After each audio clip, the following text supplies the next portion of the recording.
안녕하세요. 새벽을 여는 낭독 새연왕입니다. 오늘도 이어서 Sweat Your Prayers, 영혼의 5 리듬이라는 이 책의 번역집을 이어서 읽어 나가도록 하겠습니다.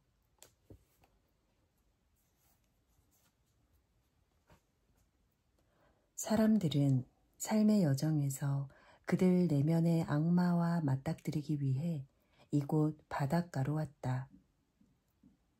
그런데 악마는 그들이 춤추는 걸 원하지 않는다.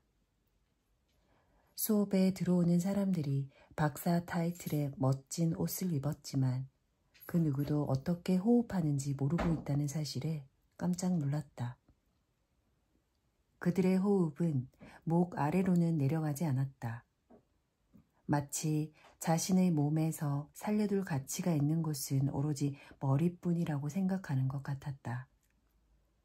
호흡을 조절하는 이런저런 동작과 이상한 이름의 요가 수행법을 통해 호흡을 가르칠 수도 있었지만 나의 본능은 그 반대를 원했다.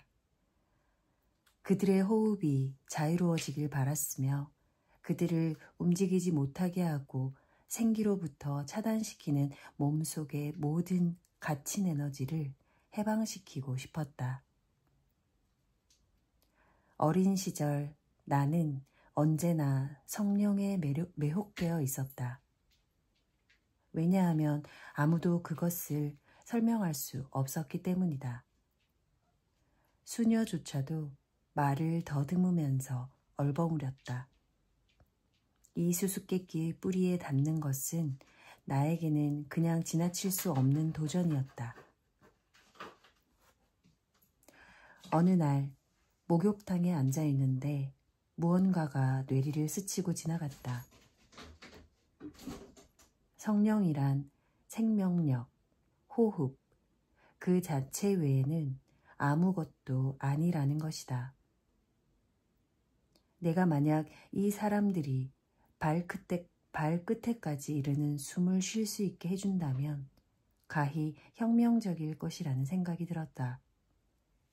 기존의 질서, 정치, 종교, 사회, 부모와 연인들까지도 자신의 깊은 곳에 가 닿지 못하도록 내면에 쐐기를 박아놓고 있는 것으로 보였기 때문이다.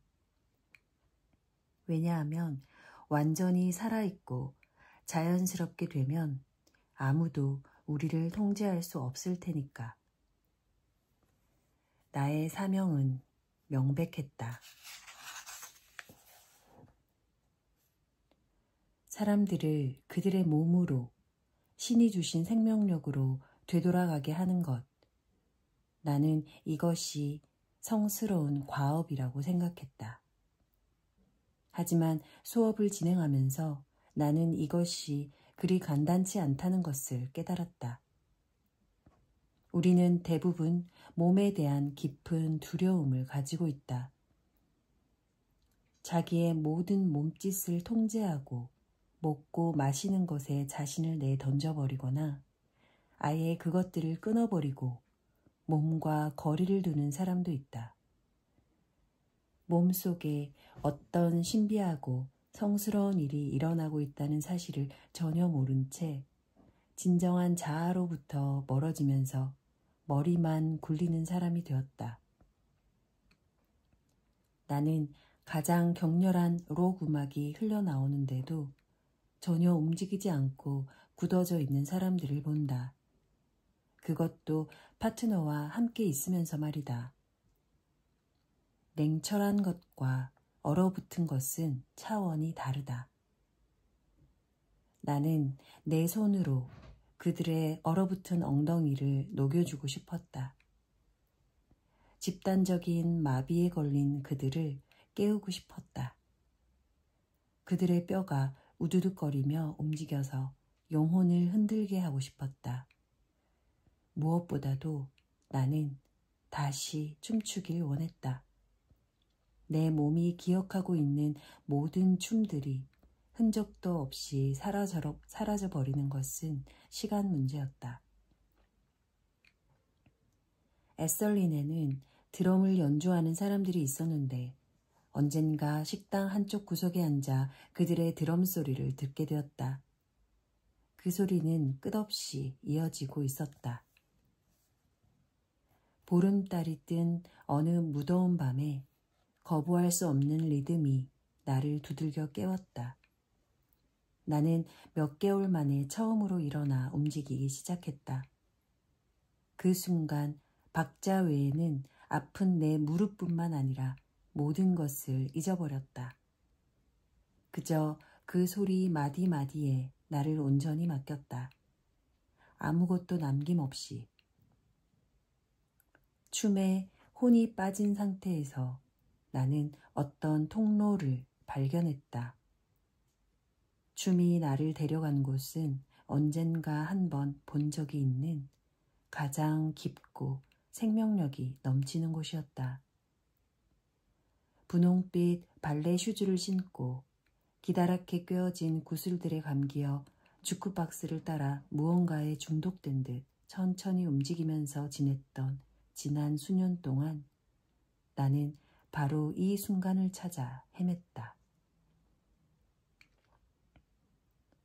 신은 무언의로 나에게 메시지를 주었다.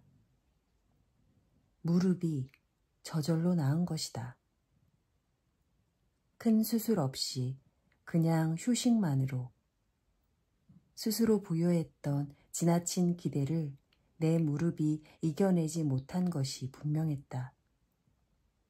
나는 그저 늘 혼자 하던 대로 내 방에서 에너지의 흐름에 따라 움직였을 뿐이다. 그런데 이번에는 그 지긋지긋한 소리 좀 집어쳐 라고 아버지가 문 밖에서 소리치는 일이 일어나지 않았다. 드럼 소리는 끝나지 않았고 에너지의 움직임도 계속되었다. 춤 속에 온전히 나를 맡길 때까지, 호흡의 리듬 외에는 아무것도 남아있지 않을 때까지 나는 춤을 췄다. 그리고 호흡의 리듬 속에서 영혼과 몸이 완전히 하나 되는 것을 느꼈다. 마침내 신성과의 교통이 뭔지를 깨달은 것이다. 나는 또 다른 우주 속으로, 경계가 없는 새로운 차원으로 들어갔다. 모든 것은 에너지였고 나는 단지 우주의 파장을 타고 있는 한 조각 에너지였다. 마치 고압 전류의 에너지원에 연결되어 있듯이 삶이 나를 통해 충전되는 것을 태어나서 처음으로 선명하게 느꼈다. 7명의 드러머들이 연주를 했고 나는 각각의 소리를 들을 수 있었는데 내 몸의 부분들이 각기 따로 반응하는 것을 느꼈다.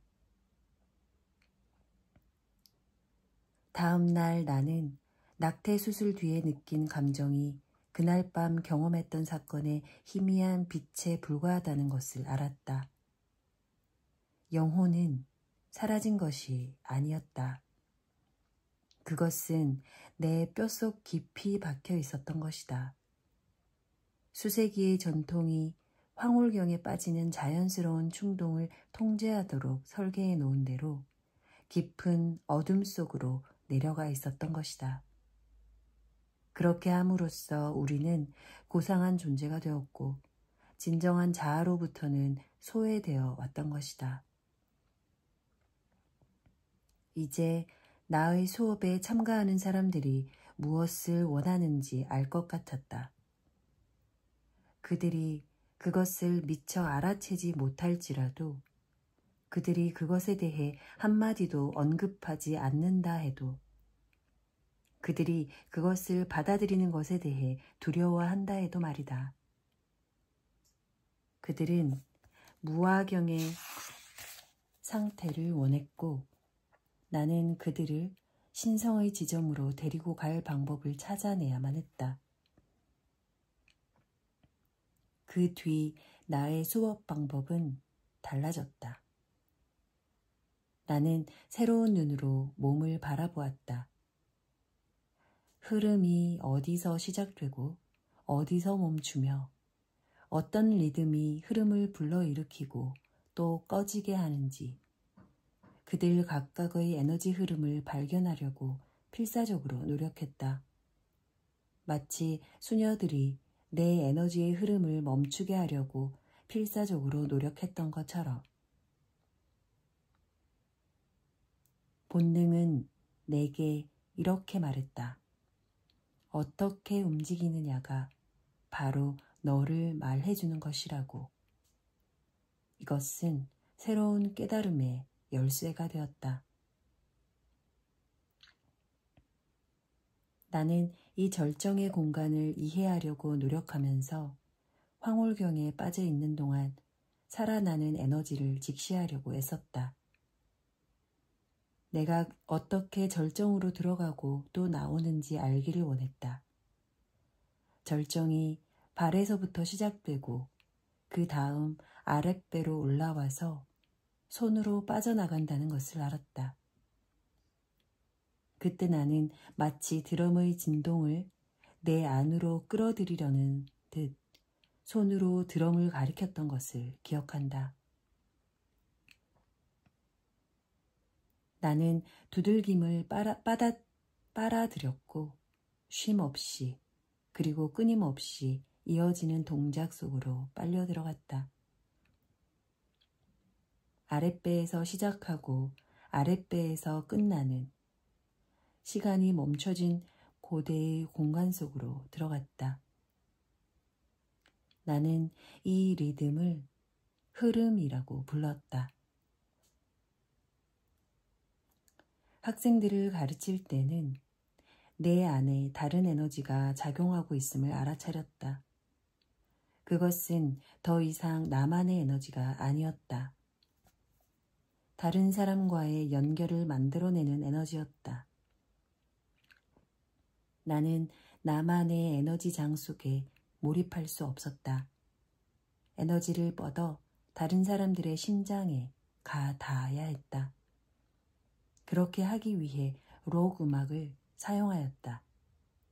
그것은 수많은 사춘기 아이들의 고통을 담은 그리고 우리의 수많은 갈망의 틀을 갖춰주는 4분의 4박자의 진동이다. 우리를 서로에게 연결시키고 자신의 심장 박동으로 연결시키는 통로였다. 수업에 참가한 사람들이 자신들의 심장 박동, 토해내고 보내고 밀어내는 충격적이고 짧고 날카로운 움직임처럼 움직이게 했다. 나는 이 리듬을 스타카토라 이름지었다. 어느 날 밤 땀이 뚝뚝 떨어지도록 완전히 충전된 느낌으로 진지하게 춤을 추고 난 뒤 나는 갸냘프고 피부가 흰 소년의 운명적인 매력에 넘어가고 말았다. 그것은 그저 하룻밤 지낼 남자를 만나는 그런 종류의 매력이 아니었다. 그는 나의 순환과 자연적인 리듬 가운데서 나를 만나고 있었다. 우리의 몸이 하나가 된 채 그는 나의 움직임을 따라했고 두 사람 사이의 에너지가 만들어지자 역동적으로 바뀌었다. 이번에는 내가 그의 심장의 두들김 속으로 미끄러져 들어가 그를 따라하고 있었다. 누구도 저항할 수 없는 심장 박동의 두드림은 우리 두 사람을 쓸어가 버렸다. 우리는 거대한 하나의 심장 박동이 되었는데 그 박동은 누구든 굴복할 수밖에 없는 원초적인 공간으로 우리를 몰고 왔다. 나는 이것이 내가 춤의 절정에서 도달했던 곳과 같은 곳임을 알아차렸다. 내 마음은 내 몸속에서 터져나왔고 내 심장은 두 다리 사이에서 뛰었으며 내 손은 신을 향해 뻗고 있었다.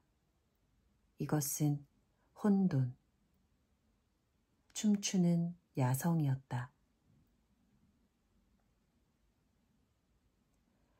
나는 어디든 개를 데리고 다니는 이 긴 다리의 연인에게 완전히 빠져들었다. 그는 내 말을 경청했을 뿐 아니라 내 말들의 틈새까지 읽어냈다. 마침내 그는 내 몸을 지나 내 영혼으로 들어왔다. 그리고 손으로 나를 더듬어 위로하면서 침묵 속에 오랫동안 묻어두었던 내 가슴의 상처를 감지했다. 또한 나의 가장 깊숙이 감추어진 비밀, 아기에 대한 그리움에 가 닿을 때까지 끊임없이 내 몸 구석구석을 탐색했다. 내가 다녔던 바다의 별이라는 이름의 학교에서 두세 블록쯤 떨어져 있는 내가 태어난 곳이며 동시에 내 분신이 죽어가는 것이기도 한 붉은 벽돌의 프랑스 병원에서 크레이스 박사는 내게 임신이라고 말했다. 초록 가운을 입고 좁은 검진대 끝에 앉아 놀라움으로 그녀를 쳐다보면서 나는 이것이 내 구원의 마지막 기회임을 알았다. 9달 동안 나는 마법에 걸려 있었다. 임신 기간은 내게 결코 호락호락한 시간이 아니었지만 그렇다고 딱히 이렇다 할 힘든 일도 없었다. 내가 거의 이해할 수도 통제할 수도 없는 어떤 엄청난 힘에 사로잡혀 달콤한 굴복의 상태로 들어갔다. 변해가는 몸에 대해 경외감을 느끼면서 그 변화와 함께했다. 내 아랫배는 너무 불룩해져서 발을 내려다볼 수 없을 정도였다. 그러나 나는 결코 춤을 그만두지 않았다. 임신 중에 춤을 추는 것은 완전히 새로운 경험이었다. 몸이 무거워지면서 나는 마치 오로지 빛을 갈구하는 꽃처럼 투명해진 느낌이 들었다. 이 투명한 공간에서 또 다른 리듬, 영혼의 춤을 발견했다. 그것은 진정한 황홀경의 느낌이었고 그 리듬이 영혼과 깊이 연결되어 있음을 깨달았다. 영성을 찾아 평생을 바친 사람이 불러오는 큰 배를 하고는 깨달음의 새로운 차원을 발견한다는 것은 얼마나 아이러니컬한 일인가. 진통은 빠르고 격렬했다. 자연분만실에서 간호사는 수축이 일어난 다음 잠시 동안 돌아다닐 수 있고 요리를 할 수도 있다고 했지만 나는 흐름에서 스타카토로 바로 들어갔다. 집에서 자동차로 걸어가던 순간을 지금도 생생히 기억한다. 왜냐하면 내 발에 감각이 전혀 없었기 때문이다. 주차해놓은 볼보를 향해 걷는다기보다는 마치 새로운 삶을 찾아가는 괴상한 웃음을 짓는 표정이 그려진 크고 검은 풍선처럼 둥둥 떠가고 있었다. 그때가 오후 5시 30분이었다. 몇 시간 뒤 우주가 내 아랫배 속에서 혼돈의 춤을 추면서 헐떡거리더니 마침내 밤 9시 56분 3.39kg의 건강한 아기가 태어났다. 의사들이 하나같이 여자 아기일 거라고 예상했기 때문에 녀석의 아랫도리를 보고는 나는 약간 당황하지 않을 수 없었다. 사내 아이가 태어난 것이다. 얼마나 큰 기쁨인지. 영혼의 노래가 끝난 뒤의 여진. 자연의 힘에 온전히 나를 맡긴 상태에서 나는 존재의 새로운 빛, 초월적인 황홀경을 경험했다. 아기 부처는 내 가슴에 놓여졌고 우리는 고요의 춤, 스틸니스의 상태, 오직 우리 속에 있는 신만이 알 것 같은 고요 속으로 빠져들어갔다.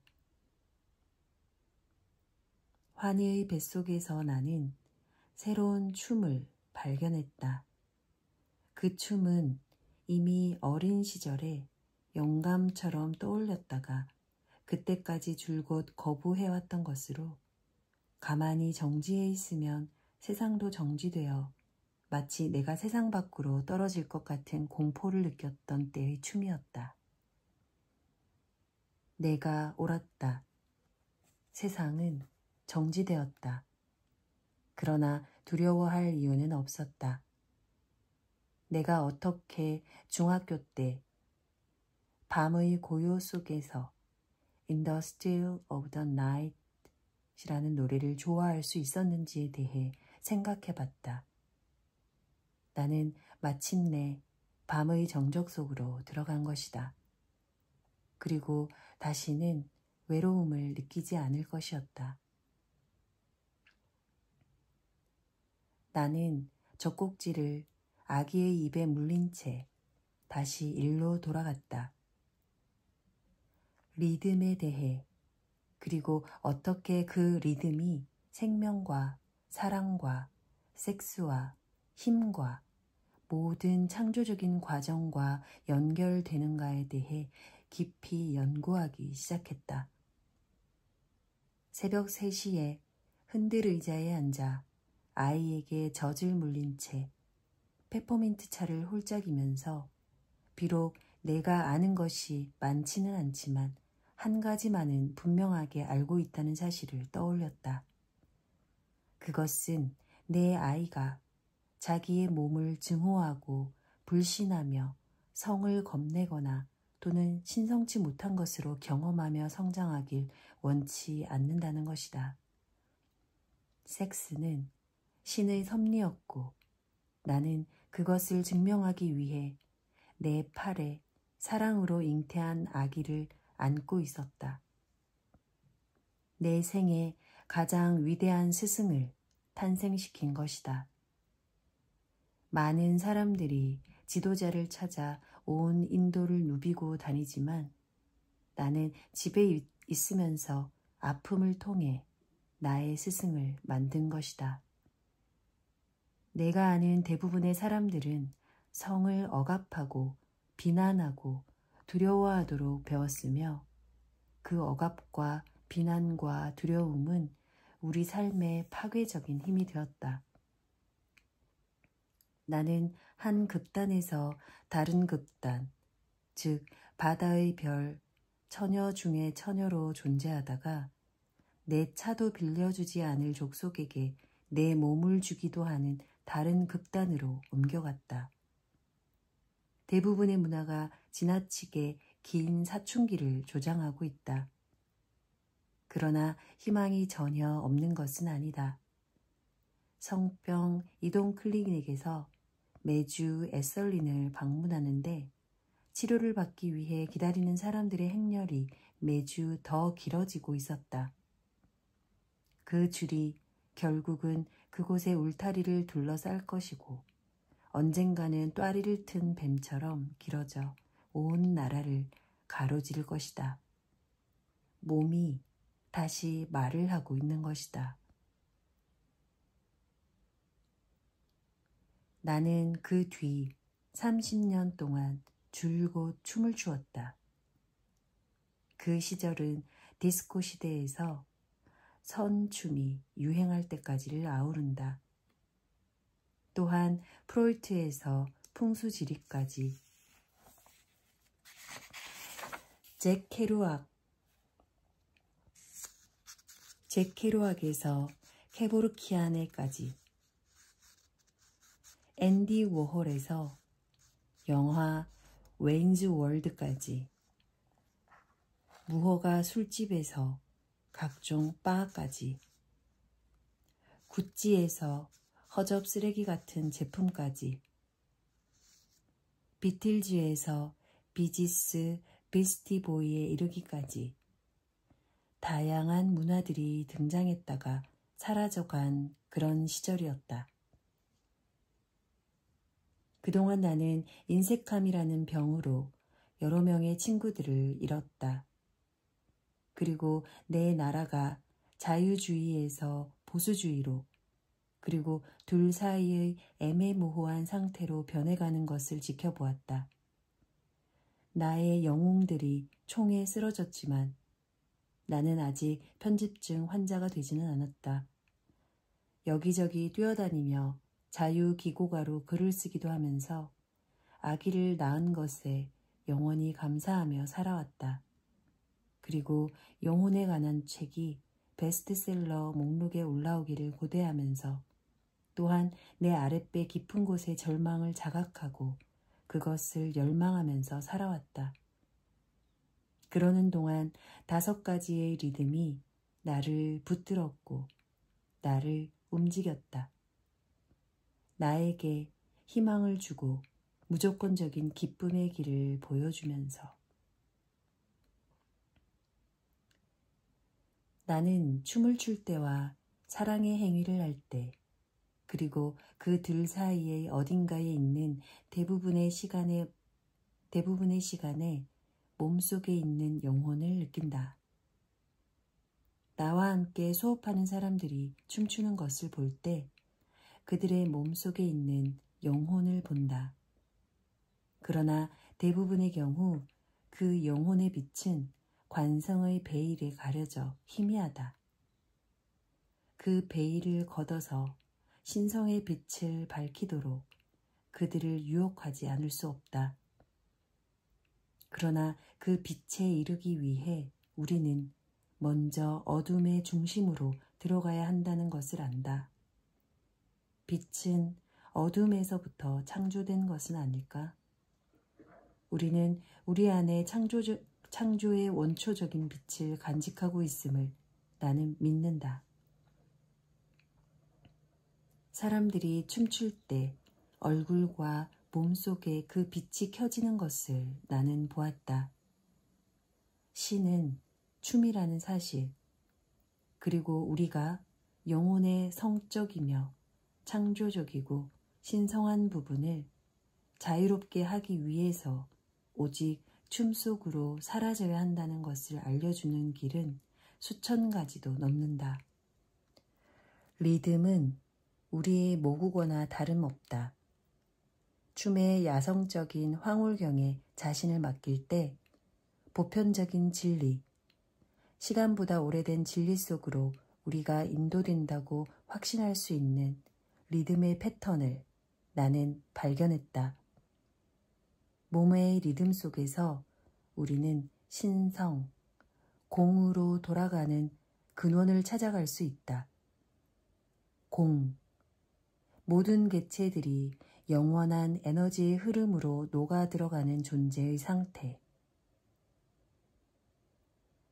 에너지는 파동으로 움직인다. 파동은 패턴으로 움직인다. 패턴은 리듬으로 움직인다. 인간은 에너지, 파동, 패턴, 리듬일 뿐이다. 그 이상도 이하도 아니다. 그것은 바로 춤이다.